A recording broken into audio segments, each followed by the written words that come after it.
straight to the assign line next. Camera 2, can I have camera 2 next, please? Stand by on OS 7. Coming to assign 2. Can I have the OS for the studio, please? Okay, everything's sounding good. Mixing to camera 3.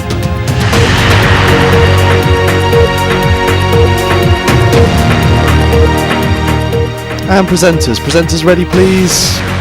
10, 9, 8, 7, 6, 5, 4, 3, 2. Cut, go vamp, cue.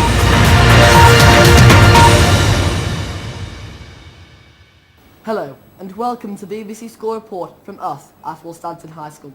Filming today at Stafford University's Film Theatre. Headlines today are Soldiers Shot in Ireland. Comenius project gets underway at Wolstanton High School. Former Emmerdale and Dancing on Ice star Roxanne Pallett talks to our celebrity correspondent Jasmine. Now, following the recent assassinations of 2 soldiers in Northern Ireland, we asked the question, will peace ever reign in the province? We crossed to Megan for her thoughts on the issue. Mark Quinsley, 23, from Birmingham, and Patrick Asmika, 21, from Wood Green, London, died at a Masserine Army base in Antrim, Northern Ireland, on Saturday the 7th of March 2009. These men were in the early 20s, went to the gates of the army barracks to collect a pizza delivery, and they were shot at the gates. Gordon Brown said the shooting of the 2 soldiers was evil and very cowardly. I'll do anything in my power to ensure that Northern Ireland is a safe and secure place. We hope peace will come and everyone will be safe in the world. As young people in 2009, we can only hope that violence will end around the world. Thanks, Megan. Here at Wolstanton, students and teachers have been working towards the Comenius project, a multinational project involving schools from across Europe. We cross to our reporters Natasha and Lisa, who have Mr Lakin with them to give us more information about the project. Would you please explain to us in full what the Comenius project is? It's a partnership between 5 different schools. Ours is a multilateral project. It lasts for 2 years. And the idea is that the British Council fund opportunities for people in Europe to find out more about each other's countries. What are the project's aims for the future? Well, what we want to do is look at how the food that people eat in the different countries in the project is different and how that affects their lives, their social culture, their health. Just looking at things that are common to us all, but the differences that there are as well. How many schools are there involved? There's 4 of them. There's one in the north of Europe in Finland in a place called Oulu, which is right up in the Arctic Circle. There's one down in the south of Europe in Madrid in Spain, and then there's a school in France and a school in Germany. So there's 4 of us altogether. Sorry, 5 of us plus the 4 European partners. As part of our humanities specialist status at Wolstanton High, we have recently held a heritage fair for the local community, which was a huge success. Our local reporters spoke to Mr Johnson about the day.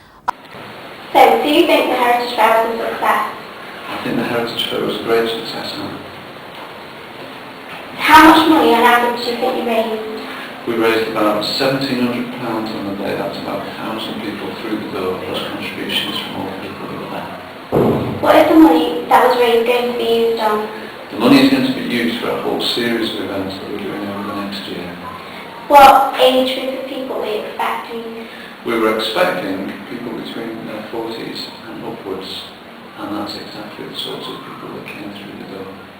Are you planning to do anything like this again in the future? As I was just saying, we've got a programme of events covering, the next one is the motor show, then we've got a fashion show, we've got a classical music festival, and we've got a Christmas fair, and they're all coming up in 2009.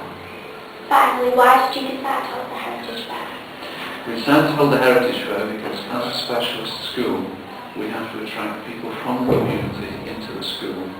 So the idea is that once they're in the school, we can offer them extra education, training and reconnection with education really. This has been Hannah Hope reporting with Mr Johnson for BBC News Report 2009. Thank you. Steelworks Performing Arts Academy in Fenton has recently become the first academy in the area. Pauline Steele, the founder, has seen the student numbers increase dramatically through the years. Pauline felt the need for a vocational training academy in the area. We cross over to our local reporters. Thank you, Keely and Rob and studios. This is Emily, Hannah and Keely, the local news team for the BBC School News Report 2009. We're outside the Steelworks Academy Performing Arts to celebrate the fact that this is the first Performing Arts Academy in Stoke-on-Trent. Brian, Barlow, Kimberley, Mitchell, Bridgewood, Robson, Yeoman, Jones, McDonald. Hello, this is the weather. And we have got a wonderful day coming for us. We're going to welcome Mr. Teletubby on. My name is Tinky Winky. My name is Play. And these jeans are the best here because these ones are all baggy and weird and trashy and the older day ones. They're weird. So don't wear them because, and there's a new aquadrol for babies. They draw and they rub out as well.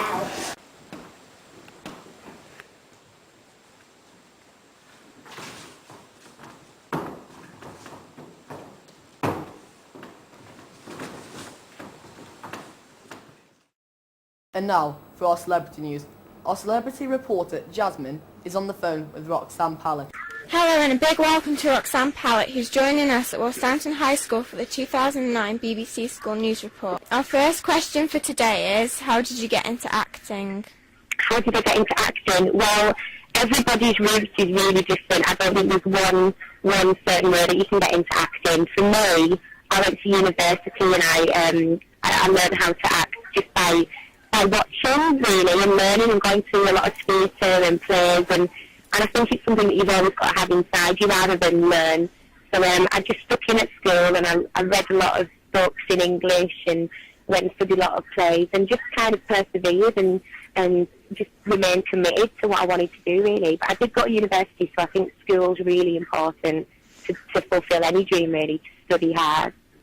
Oh, cool, that's very good. How did you get your break into Emmerdale then? My Emmerdale break came when I got an agent in London, and she, all the auditions came through her. So when they wanted a part for a character that suited me, they got me in touch with them, and I used to go for castings and read for different characters. And with Emmerdale, I actually went for 2 other parts, and I didn't get them.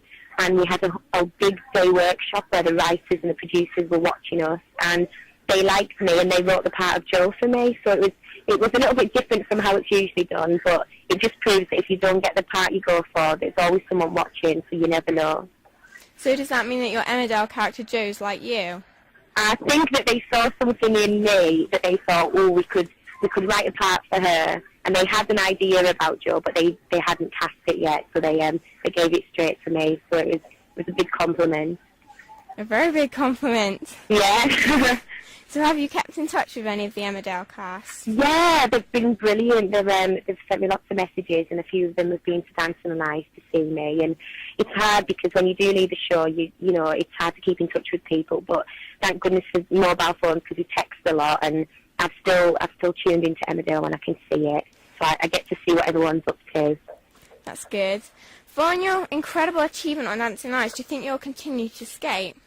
Absolutely. You know, I've never been a big fan of sports, and I didn't like PE at school, so to find something like ice skating, which is exercise and fun in one, I'm certainly going to keep it up. I've got my own ice skates now because the show let you keep them, so I'm definitely going to go to an ice rink whenever I've got a moment. Thank you, Roxanne. It was great to hear from you.